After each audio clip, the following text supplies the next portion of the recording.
ಹೊಸ ತಾಲೂಕುಗಳ ರಚನೆ ಆಗ್ತದೆ. ಕೆಲವು ಗೊಂದಲಗಳು ಇದೇ ಸಂದರ್ಭದಲ್ಲಿ ಉಂಟಾಗ್ತಾ ಇದ್ದಾವೆ. ಇಂದು ಒಂದು ಗೊಂದಲ ನಮಗೆ ಕುಂದಾಪುರದಲ್ಲಿ ಕಂಡು ಬರ್ತಾ ಇದೆ. ಕುಂದಾಪುರ ತಾಲೂಕಿನ ಭಾಗವಾಗಿದ್ದ ಹಳ್ಳಿಹೊಳೆ ಮತ್ತು ಕಮಲಶಿಲೆ ಗ್ರಾಮಗಳನ್ನು ಈಗ ಕುಂದಾಪುರ ತಾಲೂಕಿನಲ್ಲಿ ಉಳಿಸಿಕೊಳ್ಬೇಕು ಅಂತ ಕಮಲಶಿಲೆ ದೇವಳದ ಸಭಾಭವನದಲ್ಲಿ ಅಲ್ಲಿಯ ಗ್ರಾಮಸ್ಥರು ಪ್ರತಿಭಟನಾ ಸಭೆಯನ್ನು ನಡೆಸಿದರು.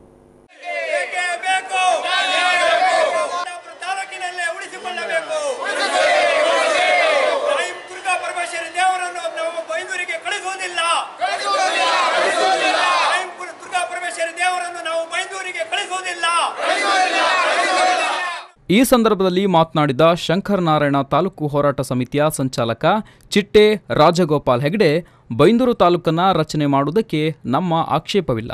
ಯಾವ ಗ್ರಾಮವನ್ನು ಬಳಸಿಕೊಳ್ಳುತ್ತದೆ ಎನ್ನುವುದು ಮುಖ್ಯವಾಗುತ್ತದೆ. ಹಳ್ಳಿಹೊಳೆ ಗ್ರಾಮವನ್ನು ಕುಂದಾಪುರ ತಾಲೂಕಿನಲ್ಲಿ ಉಳಿಸದೆ ಹೋದಲ್ಲಿ ಈ ಗ್ರಾಮಸ್ಥರಿಗೆ ಅನ್ಯಾಯವಾಗುತ್ತದೆ ಎಂದು ಅವರು ಹೇಳಿದರು.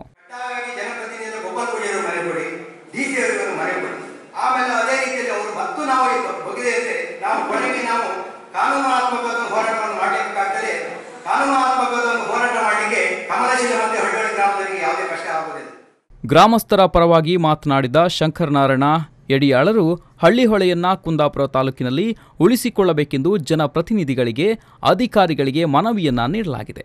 ಆದರೆ ಇಲ್ಲಿಯವರೆಗೆ ದೊಡ್ಡ ಮಟ್ಟದ ಹೋರಾಟವನ್ನು ನಾವು ಮಾಡಿಲ್ಲ.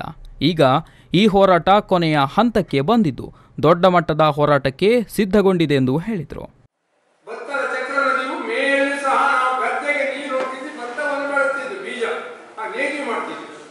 ಇವತ್ತು ಮಾರ್ಚ್ ಕೊನೆ ಏಪ್ರಿಲ್ ಮೇ ನೀರೇ ಇಲ್ಲ, ಹೊಳೆ ಬರುತ್ತದೆ. ಇದು ಯಾಕಾಯ್ತು? ಅಂದು ಮಾಡಿದ ಒಂದು ತಪ್ಪು ಇವತ್ತು ನಾವು ಅನುಭವಿಸ್ತೇವೆ.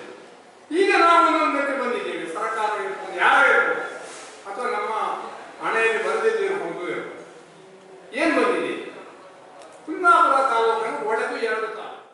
ವೇದಿಕೆ ಮೇಲೆ ಪ್ರದೀಪ್ ಯಡಿಯಾಳ್, ಹಳ್ಳಿಹೊಳೆ ಗ್ರಾಮವನ್ನು ಕುಂದಾಪುರ ತಾಲೂಕಿನಲ್ಲಿ ಉಳಿಸಿ ಹೋರಾಟ ಸಮಿತಿಯ ಅಧ್ಯಕ್ಷ ಚಕ್ರೇಶ್ ಯಡಿಯಾಳ್, ಕಾರ್ಯದರ್ಶಿ ಗಣಪತಿ ಚಾತ್ರ ಮೊದಲಾದವರು ಉಪಸ್ಥಿತರಿದ್ದರು.